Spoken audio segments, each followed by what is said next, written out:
의대를 포기한 수학 강사 유진수입니다. 저는 어렸을 때부터 수학 공부하는 것을 매우 좋아했던 학생이었어요. 이렇게 말하면 진짜 아무도 안 믿더라고요. 그래서 제 초등학교, 중학교, 고등학교 취미 특기란을 가져와 봤어요. 보시면 기록이 남아있는 초등학교 5학년 때부터 한결같이 수학을 파는 걸 볼 수 있어요.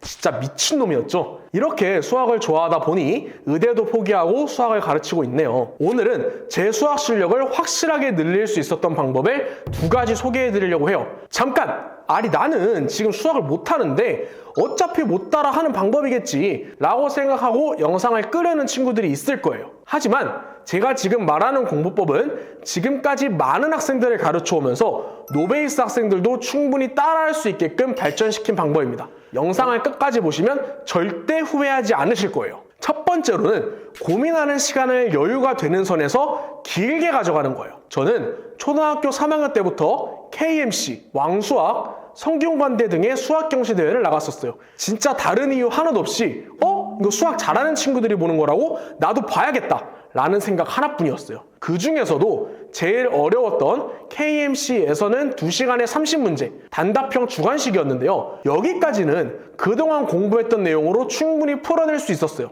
운 좋게 상위 15% 안에 들어가서 본선으로 진출할 수 있었는데 본선 내용이 너무 충격적이었던 거예요. 2시간에 딸랑 6문제만 보는 거예요. 그런데 처음 딱 그 본선을 보는데 2시간 동안 한 문제도 못 푼 거예요. 이때 저는 너무 충격을 받아가지고 한 문제를 깊게 고민해보는 습관을 가졌어요. 왜냐? 2시간에 딸랑 6문제 풀라는 거는 그 문제에 그만큼 고민하는 시간을 투자를 해야 된다는 거니까요. 그런데 단순히 오래 고민한다고 문제 해결력이 올라가지 않습니다. 고민하는 시간을 길게 가져가라는 건 내가 알고 있는 개념을 가지고 무슨 수를 써서라도 일단 문제를 풀어내는 거예요. 문제 조건 중에 어디에서 출발해야 되는지 모르니까 아무 조건이나 일단 잡고 거기서 쓸 수 있는 모든 개념을 하나씩 다 써보는 거죠. 그러다 보면 연결되는 포인트가 하나씩 생기고 거기서부터 문제풀이를 출발하는 거예요. 이걸 하다 보니까 저는 개념을 숙지하고 나서 개념만으로 웬만한 문제는 다 뚫어낼 수 있게 됐어요.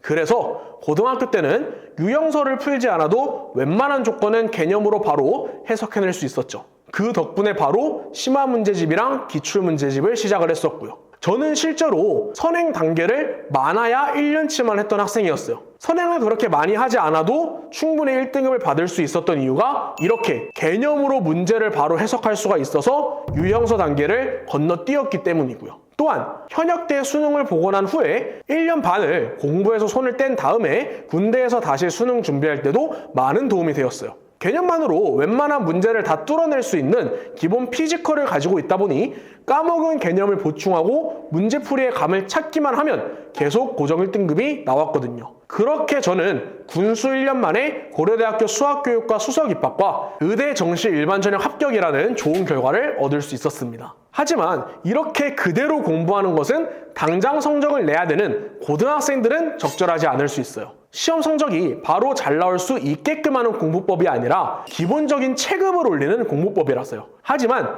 중학생까지는 이 공부법을 굉장히 추천합니다. 중학생 여러분들이 이걸 공부하는 데 적용하려면 제일 먼저 개념을 제대로 공부할 필요가 있습니다. 제가 빌드업 공부법에서 개념을 어떤 식으로 공부를 해야 되는지 얘기했었죠. 그렇게 여러분들이 전체 개념을 전부 머리에 넣는 거예요. 그 후에 유형서에 있는 쉬운 문제들부터 풀이를 보지 않고 문제 조건과 개념을 스스로 연결시키는 연습을 하는 겁니다. 대표 유형에 대한 설명을 먼저 듣고 그걸 따라해보는 게 아니라요. 그렇게 쉬운 문제에서부터 개념만으로 문제를 뚫어내는 연습을 하다 보면 개념을 듣고 바로 풀 수 있는 문제의 수준이 점차 높아지는 거죠. 그럼 고등학생은 이 방법을 어떤 식으로 적용해보면 좋을까요?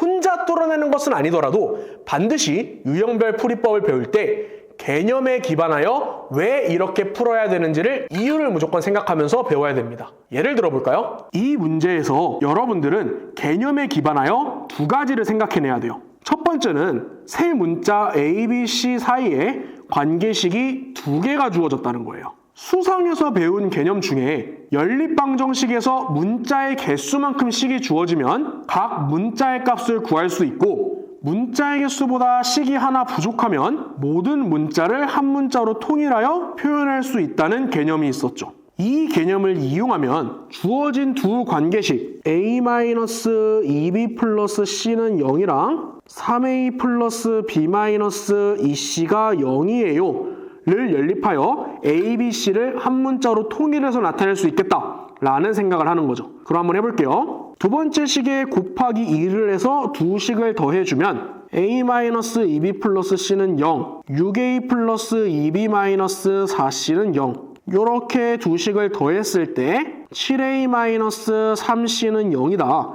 그럼 c는 3분의 7a입니다. 라고 얘기할 수 있을 거고요. 그럼 b는 2c-3a이기 때문에 c 대신 3분의 7a를 대입하면 3분의 14a-3a 계산하면 3분의 5a라는 것을 저희가 확인할 수 있을 거고요. 두 번째로는 삼각형 ABC에서 sin A, sin B, sin C가 등장을 하고 있고 sin 값들의 B를 물어보고 있으니까 여러분들은 여기서 sin 법칙이라는 개념을 떠올릴 필요가 있을 것 같아요. 자, sin 법칙을 한번 써보면 sin A분의 A는 sin B분의 B는 sin C분의 C다 라고 저희가 정리할 수 있을 것 같고요. 그러면 sin 값의 B는 각 변의 B A 대 B 대 C랑 똑같다라고 얘기할 수 있을 것 같아요. 그래서 우리가 구해야 되는 sin A 대 sin B 대 sin C를 A 대 B 대 C로 정리를 했을 때 B랑 C를 A에 대해서 표현을 해주면 A 대 3분의 5A 대 3분의 7A. 자, 그럼 여기서 A를 약분하고 각각의 비율에 3을 곱해주면 3대 5대 7의 비율을 가집니다. 라고 저희가 얘기를 해줄 수가 있는 거죠. 자, 이런 식으로 문제에 나온 조건을 보고 어떤 개념을 떠올려서 문제를 풀어야 하는지를 신경 쓰면서 공부한다면 충분히 효과를 볼 수 있을 거예요. 자, 여기서 많은 학생들이 간과하는 것이 있어요. 무조건 쇼커풀이, 제일 빠르게 풀어낼 수 있는 풀이에만 집착하는 거죠. 하지만 제대로 된 학습 단계 없이 이 쇼커풀이에만 집착하게 되면 결국 시험장에서 여러분들이 새로운 문제를 마주치면 제대로 풀어낼 수가 없어요. 쇼커풀이는 개념부터 시작해서 이어가야 하는 발상이 길고 그에 따른 결론이 짧은 형태의 풀이이기 때문에 많은 학생들이 결론만 외우기 때문이죠. 반드시 제가 말한 개념에 기반한 풀이를 먼저 익혀야 새로운 문제를 마주쳐도 개념에 기반해서 해석해낼 수 있습니다. 두 번째로는 유형서에 있는 문제 정도는 보자마자 기계적으로 손부터 움직여 풀어내는 연습을 하는 거예요. 결국 우리는 시험을 잘 봐야 되고 시험은 제한된 시간 내에 쉬운 문제부터 어려운 문제까지 풀어내야 돼요. 그런데 많은 학생들이 일단 풀어낼 수 있는 문제 난이도를 높이는 데에는 신경을 쓰지만 쉬운 문제를 기계적으로 풀어내는 것은 오히려 놓쳐요. 시험에서는 당연히 어려운 문제를 풀 수 있는 것도 중요하지만 쉬운 문제를 기계적으로 풀어내서 어려운 문제를 고민할 시간을 확보하는 것도 중요한 거죠. 그런데 막상 쉬운 문제를 기계적으로 풀어내는 연습을 따로 시간을 내서 하기엔 시간이 아깝기도 해요. 그래서 저는 학교 수업을 활용하는 것을 추천을 해요.